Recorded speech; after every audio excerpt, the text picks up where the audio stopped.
আজকে আপনাদের সামনে একটা দুঃসংবাদ নিয়ে হাজির হলাম। আর তা হলো কিছুক্ষণ আগে আমাদের এখানে একটা সিএনজির অ্যাক্সিডেন্ট হয়েছে। আসুন আগে সিএনজির অবস্থাটা আপনাদের দেখাই, তারপরে সব বিস্তারিত বলছি কিভাবে কি হলো।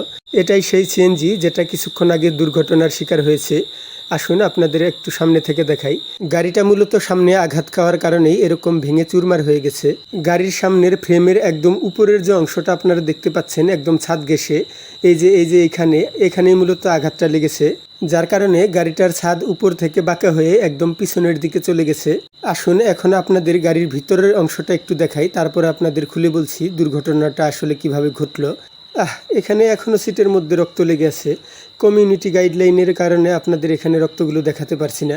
এই গাড়িতে মোট 5 জন যাত্রী ছিল, তার মধ্যে ড্রাইভার সবচেয়ে কম ব্যথা পেয়েছে। তার চেয়ে একটু বেশি ব্যথা পেয়েছে ড্রাইভারের পাশে যে বসেছিল সে। এখানে সবচেয়ে বেশি ব্যথা পেয়েছে পিছনের 3 জন যাত্রী। এইমাত্র খবর পেলাম পিছনের 3 জন যাত্রীকে টাঙ্গাইল সদর হাসপাতালে নেওয়ার পর মহিলা 2 জন যাত্রীর মৃত্যু হয়েছে, আরেকজনের অবস্থা খুবই আশঙ্কাজনক। এদের মধ্যে একজনের মাথার উপরের অংশ ছুলে মাথার খুলি বের হয়ে গেছে এবং ভিতরের সবকিছু দেখা যাচ্ছে।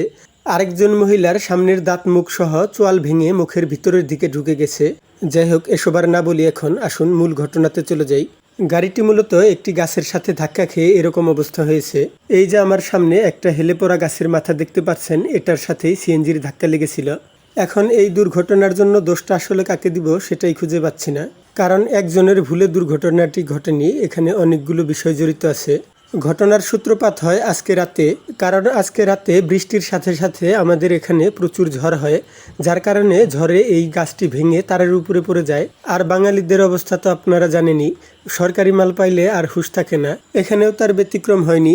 সকাল হওয়ার আগেই যে যার মতো যতটুকু পারছে হেলে পড়া গাছগুলো কেটে কুটে বাড়িতে নিয়ে চলে গেছে। এখন সমস্যা হলো ভেঙে পড়া এই গাছটার পেছনের এই দিক থেকে যেরকমটা বোঝা যাচ্ছে, সামনের দিক থেকে সেরকমটা বোঝা যায় না যে এখানে গাছ ভেঙে পড়েছে। গাছটির আগা যদি না কাটা হতো তাহলে রাস্তায় পড়ে থাকলে দেখা যেত যে রাস্তায় গাছ পড়েছে। গাছটির আগা কেটে ফেলার কারণে সামনে থেকে দেখে মনে হয় গাছের কিছু ডালপালা এদিকে হেলে পড়েছে। অন্যদিকে গাছের মাথা কাটার পর এখানে কোনো কাপড়ও বেঁধে দেওয়া ছিল না, যার কারণে দেখে বোঝা যাবে এখানে গাছের মাথা কাটা হয়েছে। এইখানে যে লাল মাফলারটা দেখতে পাচ্ছেন এটা এখন দেওয়া হয়েছে। এই যে এখানে কে যেন আবার ডাল দিয়ে রাখছে, যার কারণে এখনো ভালোভাবে বোঝা যাচ্ছিল না। এখন আপনারা ভালোভাবে দেখুন, তাহলেই বুঝতে পারবেন ঘটনাটা কিভাবে ঘটেছিল। আরেকটি কথা বলতে ভুলে গেছি, যখন সিএনজিটি রাস্তা দিয়ে আসছিল তখন তার সাইডে অর্থাৎ বাম পাশে রাস্তার মধ্যে একটা অটো ভ্যান রাখা ছিল, যার কারণে সিএনজিটি রং সাইডে রাস্তার ডান সাইড দিয়ে ঢুকিয়ে দেয়। এখন সিএনজিওয়ালা গাছের ডালটি দেখেছিল কিনা সেটা সেই ভালো বলতে পারবে। আর সিএনজিওয়ালাদের খবর তো আপনারা জানেনই, তাদের গাড়ির গতি দেখলে মনে হয় যেন উড়োজাহাজ চালাচ্ছে, যার প্রমাণ এই সিএনজি। আপনারা দেখেই বুঝতে পারছেন গাড়িটির কতটা গতি থাকলে এরকম অবস্থা হতে পারে। যাই হোক, এখন আপনারাই বলুন এখানে দোষটা আসলে কার?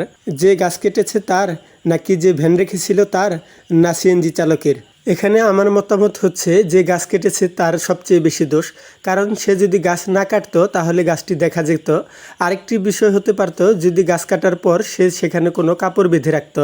এখন আপনারা আপনাদের মতামত কমেন্টে লিখে জানিয়ে দিন এখানে কার দোষ সবচেয়ে বেশি মনে হয়। সবার জন্য শুভকামনা জানিয়ে আজকের মতো এখানেই বিদায় নিচ্ছি। ধন্যবাদ সবাইকে ভিডিওটি ধৈর্য ধরে শেষ পর্যন্ত দেখার জন্য।